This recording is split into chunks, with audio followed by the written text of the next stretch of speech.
Today we're going to be drinking the 2017 Yunnan sourcing Mu Shu Cha, which is a spring tea. This is from Lincang. This is from the Dashishan area of Mengku, so just west of Mengku-zhen, and not far from the famous Bingdao area. This is actually a higher altitude tea than that. One of the higher altitude Lincang teas, I think around 1,700 meters. The exact village is kind of a secret.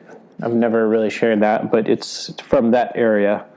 And yeah, so we're gonna get started on drinking this. And again, this is a 2017 spring, so not even a year old. Year the Rooster. We have a wrapper designed by Benjamin Denkert of Germany. Love this design. Really great design from him. So yeah, let's get started. Just boiled the water. We have 7 grams here in my trusty silver teapot. I like silver again because it's really neutral, but like in a good way. Neutral plus, I kind of call it, because it has you can brew any tea in it, but I find that it's as good or better than a really well-seasoned Yixing clay pot. So yeah, let's get started. Just a little wash here. Probably drink the wash just for interest's sake. I'm not using a strainer here, so we're getting a little bit of, you can see the color's still really pale, so give this a good rinse. I just drank some other sheng, so let's see. Not much happening yet here. Compression on this cake is typical. It's a stone press cake, so compression is medium to light, which is good for, you know, all but the most kind of hot and humid conditions. Stone press cakes do well and tend to age a little bit faster since they're not so tightly compressed. A little wash there. I'm kind of tasting it a little bit, but it's not really opened up yet. Mu Shu Cha we have produced, the first time was in 2011. We produced a Mu Shu Cha spring in 2011 under the Yunnan sourcing label. We also produced one in 2012, both spring and autumn in 2012. In 2013, autumn. 2014, spring and autumn. 2015, just the spring. And then I think from 2015 spring until now, this 2017 spring is the first one, if I'm correct. I kind of glanced over on the site. So we've been producing this tea now for solid, 6-7 years.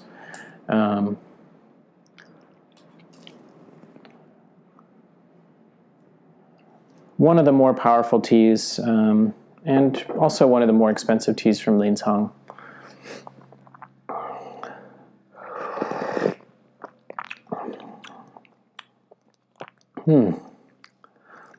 Thick mouthfeel.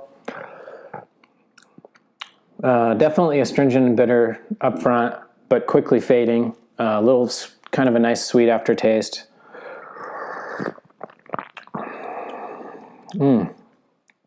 Very full-bodied tea. There's a real cooling effect, which a lot of these Lincang, Gushu, old tree teas have a really nice cooling effect.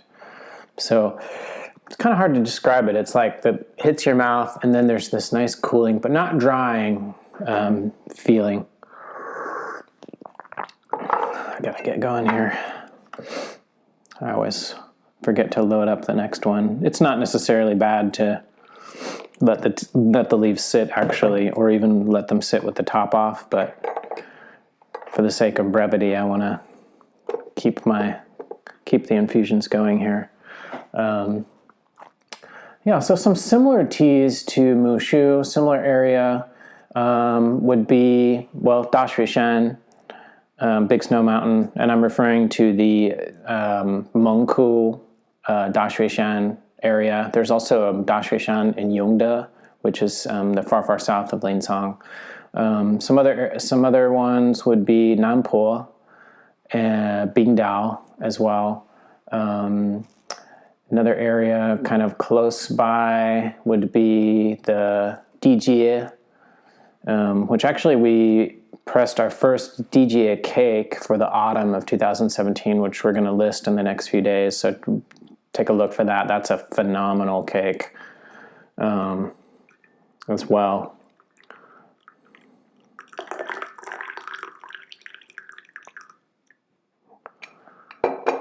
So here we go. Soups. Definitely a yellow, a little bit of green. This cake is still super young. I just, interestingly enough, saw a review of one 2017 spring cake that was like, basically they said all kinds of positive things about it, and then they were unhappy with it because it wasn't really aged enough for them. So, I mean, that's the thing. I always judge teas based on their quality, not on how they taste compared to teas that are older than them. I mean, you can do that, but it's kind of useless because there's no real, you can't compare a tea that's 9 months old with one that's 2 years old or 5 years old or 10 years old.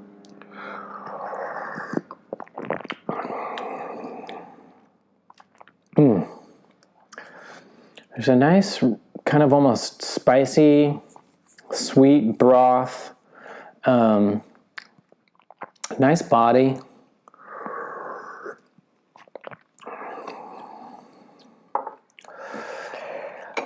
Really good cooling effect. I'm going to keep going here, push this a little bit. It's quite strong, it's quite bitter and astringent, for sure. This is definitely one of those powerhouse teas. I drank the 2013 autumn Mu Shu Cha from the same area a couple days ago, along with the 2013 autumn Yunnan sourcing Bingdao, and both of them had a kind of a similar character. The Bingdao was a little bit more full-bodied, and these are autumn teas again. The Mushu was close in terms of body, but they both had almost a real kind of almost perfume-like aspect to them, which I'm tasting here, but it's in a real early stage. Here it's more of like a huaxiang or a floral aroma with that astringency. But with age, it's going to become almost like a perfumed or like a jianxiang style, a kind of aroma and taste, along with a real sweetness. There's a kind of a little bit of a graininess too that develops with age, which you can't taste in the young ones much. Kind of a malty graininess, similar to what some Sima teas have, but a little bit less graininess. Let's keep going here.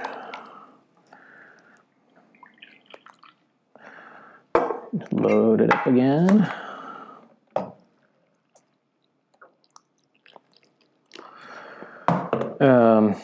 The other thing worth noting about this tea is that chachi is very strong. This is a tea that I wouldn't drink in the late afternoon or evening or first thing in the morning on an empty stomach. It's quite powerful. Not in an unpleasant way, but it's very strong.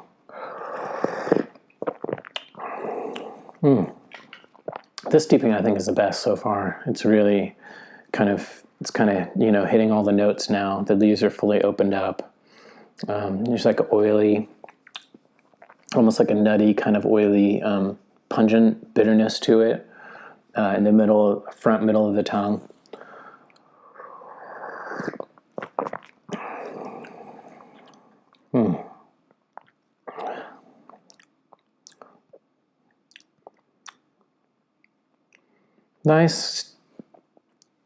nice. The shenjing, or the mouth-watering effect, is pretty obvious with this tea as well.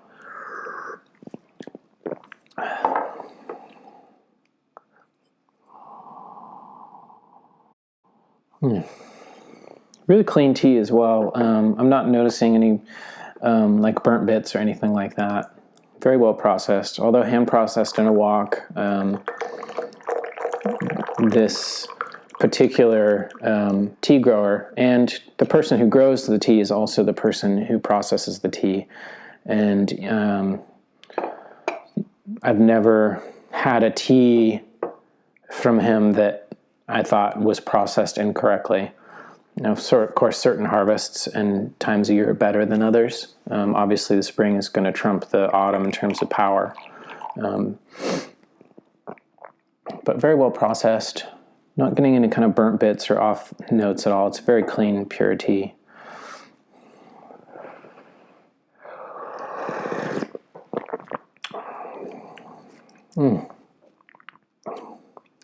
There's almost like that oily taste in the last one tastes a little more creamy now. The sweetness is really coming out in this tea, and of course,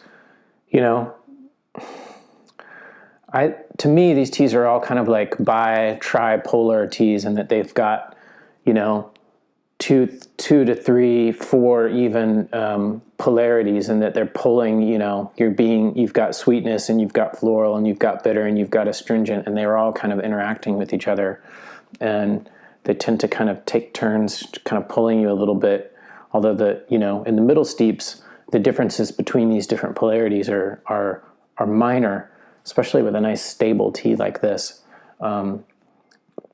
So it's interesting to pay attention to that, how kind of like the different aspects of the tea are vying for your mouth's and brain's attention as you drink them. Uh-oh, don't forget to load the pot up. I'm such a hypocrite.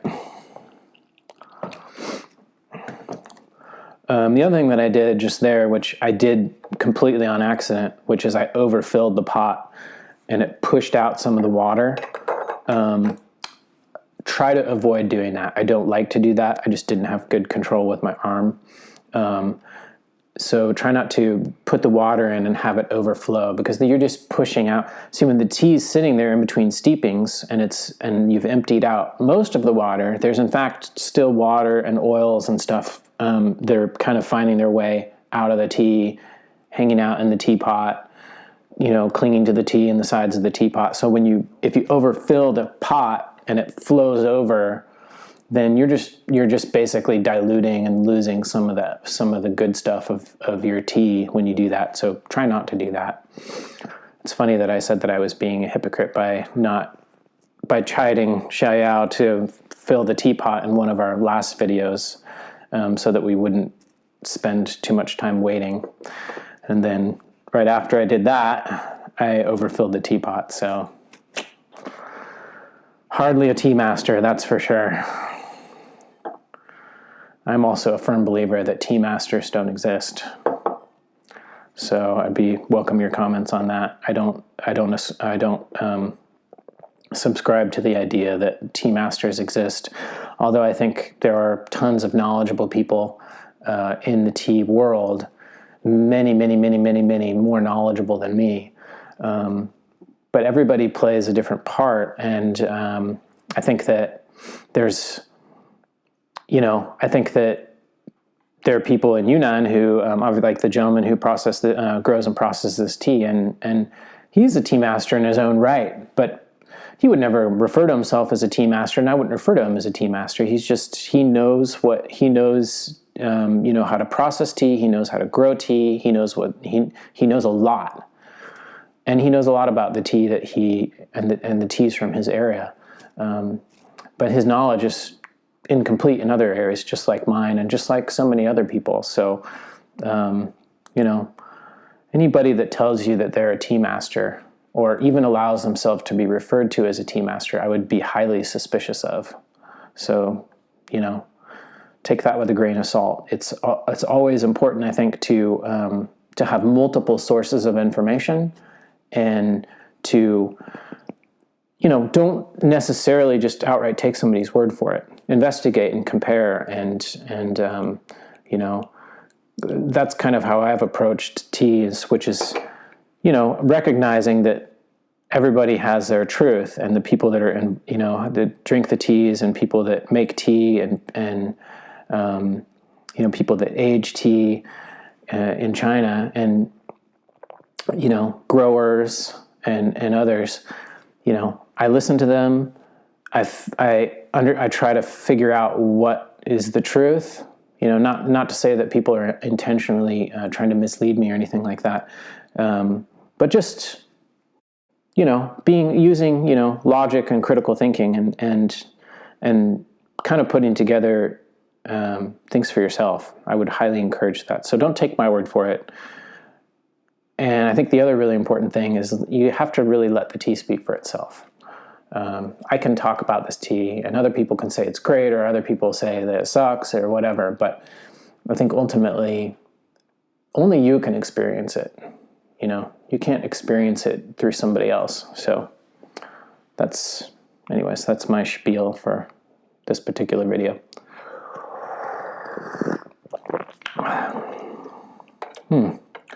Nice, stable.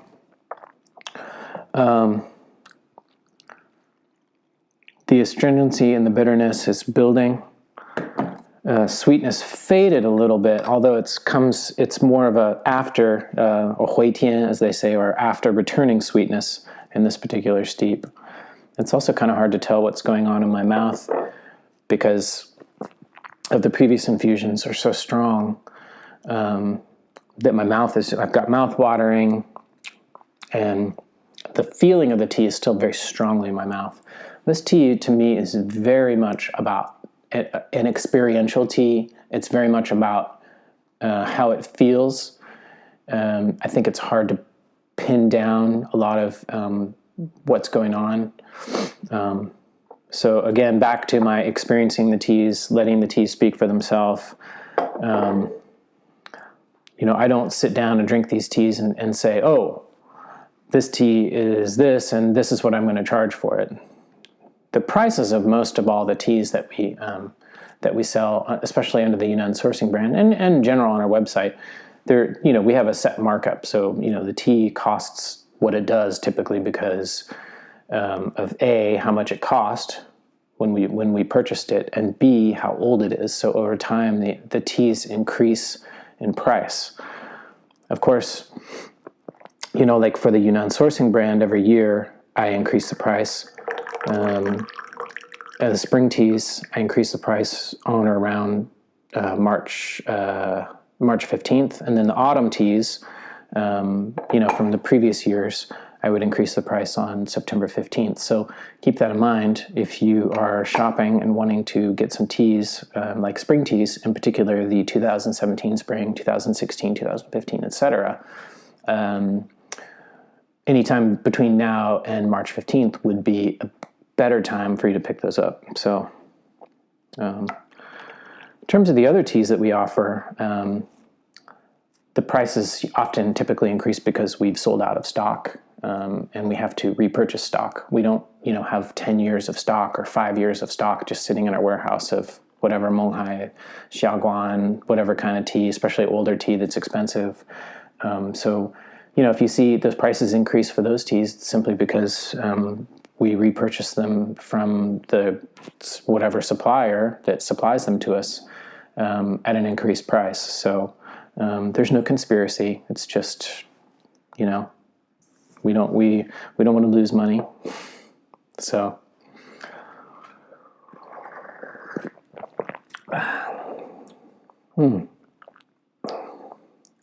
nice, sweet. It's definitely a little bit less potent at this point. I don't know exactly which steep we're on, but we have lost a little bit of potency here. I'm going to reboil the water and see if we can get its mojo going for a few more steeps here.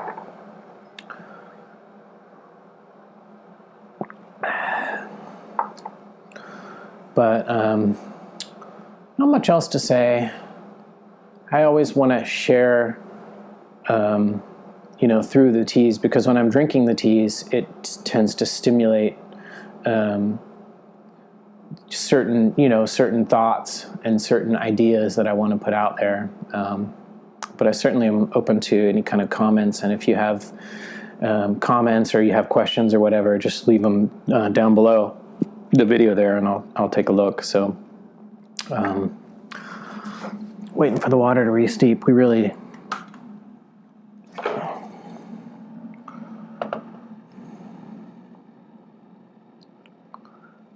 didn't want to go with the full rolling boil here. It's always good. Wait until the bubbles are done. All right.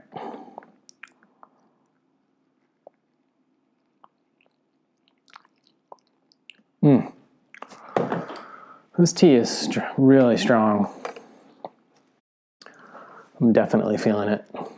This is very much a tea that is more of a feeling than it is anything else, especially at this young stage, energetically. These young teas have a lot of energy, but often their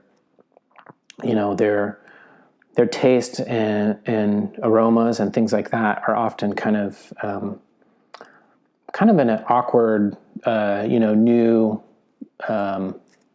time, as it were, in its life.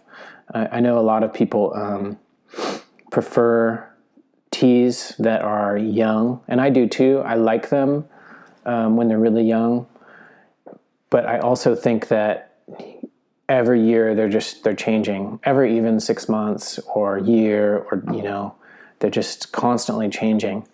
And to me, and I've said this before, I think the real pleasure is not the destination, it's the journey.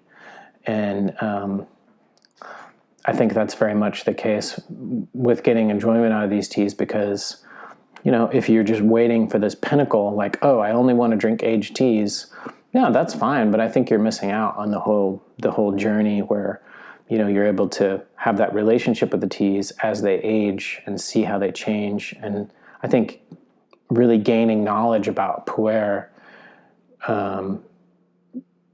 I think requires that. So, I think aging tea, and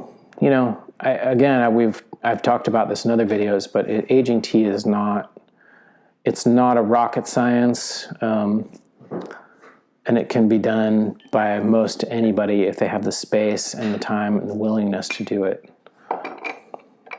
So let's put some more water in this, since we're needing longer times now.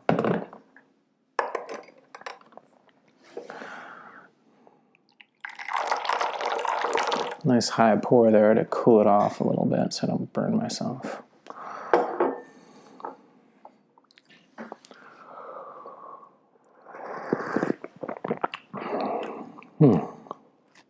That definitely bumped it up a little bit. This is still just a real strong, bitter, and astringent tea. There's just no way around it. It's a pretty aggressive tea at this young age. But I think that's pretty much it. We can keep going. I'll probably keep drinking this, but again, Mushu Cha 2017 spring. Check it out. I'd also recommend the Nampo. Also check out Ba Wai and Nuowu. That's B-A space W-A-I, Ba Wai, and Nuowu, N-U-O-W-U, Nampo as well. DJ coming out soon. Check those out. And Bingdao, of course. These are all from the same area and all from mature tea trees. So check them out. If you like being tea drunk, this might be a good choice for you, because it's really strong. Thanks for watching.